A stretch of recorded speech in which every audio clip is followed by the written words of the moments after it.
Good morning, Fort Worth. It is the 6th day of May. It's going by fast. 2025 is evaporating now. It feels like January was the longest month in the history of mankind, and now it's just ticking by quite quickly. Welcome to the morning show. Fort Worth Roots puts on a morning show Monday through Thursday, releases to you at 9 a.m. Get you ready for your day, driving to work, getting the kids to school, whatever you got going on. Got some segments in here for you. First one is weather.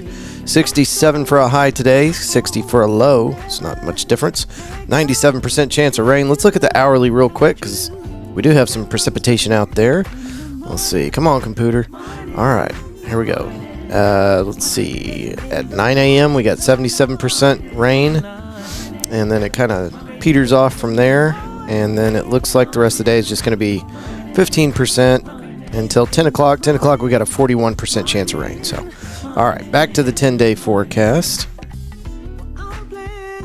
Tomorrow, Wednesday, 78 for a high, 59 for a low. Chances of rain are pretty much evaporated. Thursday, 76 for a high, 58 for a low. And then Saturday, it's looking good. 77 for a high, 53 for a low. Sunday for your weekend, 79 for a high and 54 for a low. So it's looking good for this weekend. If this is y'all's first time joining us for the morning show, thank you so much for tuning in. This is supposed to be a connecting fiber for our city. If you've got an event, if you are a business owner, really if you've got anything that you want to tell the public, you can send us an audio message through Instagram, or you can email us, media@fortworthroots.com. Send an MP3 file to us, and we will play it on the show. Just you talking about your event. Make sure to include location, time, if there's a cover fee, and any other pertinent information people might need to know about, and we'll play it right here for you on the Fort Worth Roots. All right, National Day of. Today is International No Diet Day. That sounds dangerous. Donkey Week. I'm clicking on it. These are really stupid, but sometimes they're entertaining. All right, May 6th through the 13th. So it's Donkey Week. Donkey Week takes place from May 6th to the 13th. It celebrates the amazing lives of donkeys and how they've been beneficial to us as humans all through time. Donkey Week, which began in 1983, has been honored by numerous donkey enthusiasts and keepers. Donkey enthusiast. If you come up to me and just start ranting for an hour about donkeys, I'm walking away. I'm going to be like, hey, pretend like I'm still listening, and I'll walk away. As well as others with a general interest in the animal welfare, one of the most exciting aspects of the event is generally a visit to a donkey farm. I bet there's some. I'm not going to look it up. You can if you want to. See if there's any other good ones we need to hit before we move on. Childhood Depression Awareness Day. International No Diet Day. We said that. National Aiden Day. I guess if your name's Aiden, it's your day. National Beverage Day. National Crepe Suzette Day. National Foster Care Day. All right, we're moving on. That's enough of that. Today in history. Where did that go? I don't think I had it pulled up. Let's pull it up real quick. This day in history. Today we are recording from our studio located at Yale and Meandering, just on the edge of Fort Worth here in River Oaks, Texas. If you throw a rock left or right, you're back in Fort Worth. But this little studio that we've got is in River Oaks, Texas. And if you ever drive by, you'll see the illuminated backlit LED steel sign made for us, custom, by Woodpost Metalworks. It's way bigger than I thought it was. There was some dispute whenever I got the invoice for the thing. I was like, hey, man, look, this is really expensive. What's going on? I had no idea that he had prepared a massive billboard size sign for us. I just didn't know. So whenever he installed it, I went, oh, okay, I get it. I understand. But it's beautiful and we love it.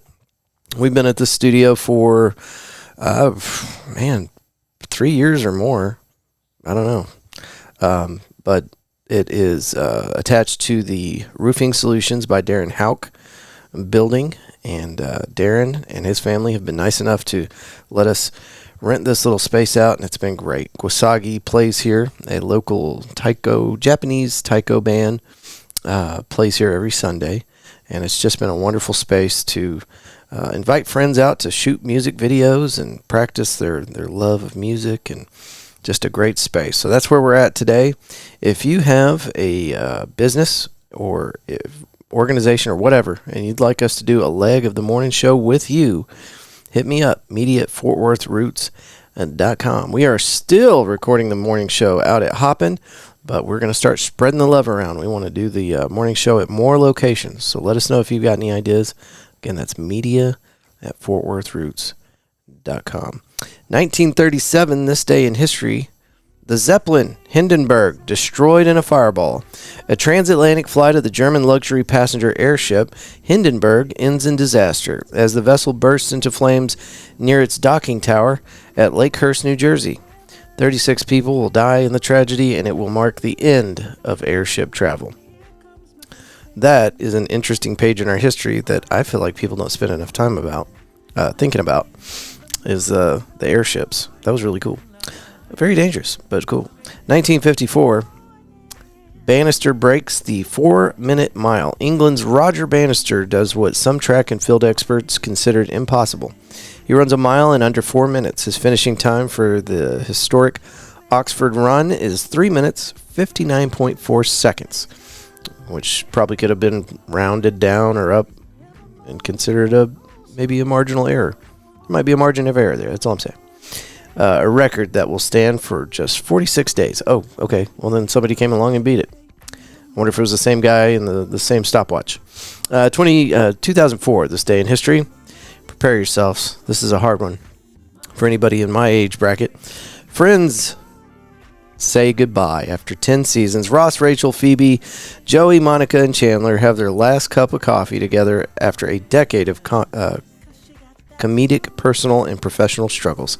The series finale draws in 52.5 million viewers, making it the most watched TV episode of the decade. Did you watch Friends? I miss Friends. That was a great show. Okay, this is going to be a good news story, but also a Fort Worth story, and I hope you enjoy it. This one is by Fort Worth Magazine, FWTX.com. The story is by FWTX staff week. Orphaned black bear cubs begin new life in Fort Worth. Rescued from Montana, these playful siblings have found a new life in the Texas wild. Exhibit, capturing hearts with their contrasting personalities and curious antics. Cinnamon and Raisin weren't born Texans, but they're settling in like they were. The 1-year-old American black bear cubs, rescued after being orphaned in Montana, are the newest residents at the Fort Worth Zoo, where they've quickly made themselves at home in the Texas Wild exhibit. Introduced via a social media post, the siblings are already drawing attention for their contrasting coats and curious personalities. Cinnamon with her sunlight rust coloring and fearless energy, and Raisin with the classic black bear look and a more laid-back approach to his surroundings. The cubs were taken in Montana Wildlife and Parks after losing their mother, according to the zoo's Instagram. Officials there determined that because of the cubs' young age and growing comfort around humans, returning them to the wild wouldn't be safe. The Fort Worth Zoo, already home to black bears since 2001, and backed by the kind of resources and staff experience that make this kind of long-term care possible, stepped in to provide a permanent home. Read on at FWTX.com. Excellent. Got to make a trip to the zoo now, right? All right. I thought this was pretty interesting. I don't know if you guys have ever heard me talk about it on the show. By the way, we release a minimum of 5 episodes a week. So we do 4 of the morning show, and we also do a live recording at McFly's Pub every single Tuesday at 5 o'clock, and you're always welcome to join us. We've got a wireless microphone that goes around the room, and you can join in and ask questions of our guests. Pizza's provided. Anyway, during one of the past 300 and nearly 80 episodes that we've done here on the Fort Worth Roots podcast, you might have heard me mention that at one point I was helping an ex-girlfriend prepare a college paper, and this required us to go to a bunch of different religious ceremonies. And so I went to 3 or 4 Buddhist ceremonies, and I loved it, man. It was refreshing to see another religious practice rather than what I was brought up with, which was Baptist and Church of Christ, and so wildly different. But anyway, there is a huge Buddhist community here in Fort Worth, if you didn't know about it. All right, this story is fortworthreport.org, and it was written by, where's that? Marissa Green and David Marino over there at the Fort Worth Report. Okay, let's get into it. Hundreds gather at Southeast Fort Worth Buddhist Temple to kick off a $150 million expansion. Judy Gwynn remembers when she first visited the Chow Huang Dao Buddhist Temple in Southeast Fort Worth nearly a year ago. Gwynn, who lives in Georgia, fell in love with the architecture and nature around the temple. Her immediate desire was to one day return to the temple alongside hundreds of others on May 4th. She did. With more than 300 monks and community members in attendance, leaders of the Fort Worth Temple hosted a groundbreaking ceremony to build hundreds of monuments called stupas. The gathering punctuated a 10-day celebration filled with chanting, meditation, and fellowship among the Buddhist community. Construction of the stupas is a part of the Buddhist temple, a $150 million expansion called the Dhammasitya, announced in May 2022. The project will expand the temple by 14 acres and build 840 large and small stupas, with the largest structure expected to tower at 130 feet tall. U.S. Rep. Mark Vesey, Fort Worth, was among the elected officials who attended the ceremony. Addressing the audience, he shared how construction of the sacred monuments will help the neighborhood's revitalizing efforts. You guys can read on at fortworthreport.org. The story does continue. All right. Oh, here's a great one. fortworthreport.org. Texas tells Fort Worth ISD, quote-unquote, compulsory, end quote, intervention required after string of failures at shuttered schools.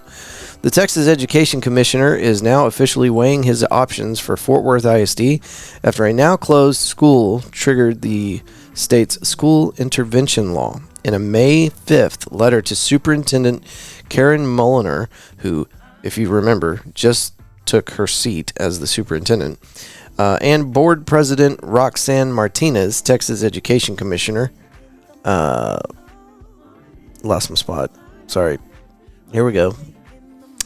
Texas Education Commissioner Mike Morath said the district's accountability ratings triggered a state law that requires him to intervene. The issue is the Leadership Academy at Forest Oak 6th grade failed to meet state standards for 5 straight years, a threshold that mandates either a campus closure or the appointment of a board of managers to govern the entire district. District leaders closed the 6th grade campus, formerly known as Glencrest 6th grade, at the end of the 2023-24 school year. It was absorbed into Forest Oak Middle School as part of a consolidation plan TEA approved. The school is now marked obsolete in the state's directory. Still, the delayed release of 2023 academic accountability ratings due to a lawsuit showed the campus earned an F that year, because the campus had also failed to meet standards in 22, 19, 18, 17. The 5-year mark was reached. This former Fort Worth ISD campus placed the entire district on state's potential takeover list. Okay, so we'll have to keep an eye on that. The state might be running our school district. How wild would that be? Okay, you can read on. The story does continue. fortworthreport.org. Okay, and then there was city events. I pulled up the fortworthtexas.gov website to see if there's anything cool on the city's calendar. And it's a little behind the power curve, I feel like, because May the 4th was Sunday. But anyway, may the pause be with you. This is going down, I believe, on the 8th. Is that right? Yes, on the 8th, so Thursday. Location, 100 Fort Worth Trail, Fort Worth 76104. Fort Worth Animal Care and Control invites you to City Hall for May the Pause Be With You, a Star Wars theme adoption event. Join us May 8th from 11 a.m. to 1 p.m. So, 2 hours. Great. At 100 Fort Worth Trail for a special lunchtime adoption celebration at the new City Hall. Whether you're drawn to the dark side or the light, one thing for sure, your perfect furry sidekick is waiting. You can click on a little link here that will give you more information if you go to the fortworthtexas.gov. I clicked on calendar and events. Again, that's going down on the 8th. Sounded kind of cool. All right, so your space news and your good news story are kind of wrapped into one today. Ancient Chinese astronomer star log is found to be world's oldest, predating Greeks by 200 years. This is on the goodnewsnetwork.org website, and this story is by our friend Andy Corbley. I just call him my friend because we read all his stories. All right. Using modern digital rendering of ancient depictions, scientists have presented evidence that a Chinese astronomer created the first star catalog more than 100 years before the Greeks. Called the Star Manual of Master Shi and compiled by Shi Xin, it was likely compiled around 335 BCE, making it far older than that composed by Hipparchus of Nicaea. Consisting of the names and coordinates of 120 stars, Shi's Star Manual didn't include a date of when the record was made. Come on, man. Got to put the date on the top of the paper. Everybody knows that. Master Shi used spherical coordinates similar to modern star charts to name the positions of each star in the firmament. Okay, right on. Okay, so there's an older star map out there, and they found it, and they're like, this is cool. So, anyway. Maybe all those stars have different names. I'm okay with that. Okay. And last thing I wanted to do was bring you guys up to speed with who's listening to the Fort Worth Roots podcast internationally. I like looking at these maps because it's a Fort Worth centric podcast, but we still, every once in a while, get listeners from abroad. Let's take a look at that real quick. All right, what do we got? And this map is a little difficult. I think I can pay for an upgrade to get easier to read results, but anyway. We've got one listener in Kyiv, over there in Ukraine, right on. 12 in Frankfurt, Germany. 12 in Paris. 3 in London. 2 in Salford. I'm not sure what that is. I guess that's part of England. 11 in Madrid, over there in Spain. Right on. I think I saw one down here in Australia. Let's pick that up real quick. Where'd it go? Can't see it. There's one in Australia, but it won't let me see it. Okay. And then folks all over the U.S. Well, that's Canada. Montreal, St. Louis, Baltimore, Ashburn, Jacksonville, over there in Florida, Des Moines, Acton, Naco. That's Mexico. Right on. Very cool. Okay. Well, anyway. Tonight, out at McFly's, we're going to be there, and we've got kind of a different thing going on tonight. We've got a local business owner that just really wanted to be on the show, and we're here for it. It's a local energy company, and they wanted to come out and bring some friends and do the whole podcast thing with us tonight. So we're going to get into that. Seemed like a good group of guys. That's why we're doing it. But anyway, it doesn't matter who we have on the show. We always want you to come out there. We've got that live audience microphone. It's wireless now. We used to have one where you had to come up to the front and speak in front of the camera. Now you don't have to do that. You can take it to your table if you want. You just can't stand in front of the speaker. I told somebody that 6 times last week, and he took the microphone and walked directly around the table and stood right in front of the speaker. It's like, hey, we just talked about this. We got one rule. We got one. Anyway. All right, folks. Well, that is it for today. If you need Fort Worth Roots for anything, we're easy to get a hold of. You can DM us through any of the social media apps. We put out a ton of videos, either highlighting episodes that we've recorded or just getting you up to date with what's going on around town. So check us out on Instagram, TikTok, and Facebook. It's where we're most active. We have an X account, but we don't use it. Just look for Fort Worth Roots, and then there are videos associated with 99% of our episodes. So thank you for making this part of your morning. We appreciate it. And as you move through outer space today on the back of a giant sea turtle, we hope you'll choose love and gratitude every chance you get. Till tomorrow, folks. Good day. Oh, so wonderful. I'll never let go. 'Cause dreams do come true. Here comes my baby in the morning, morning.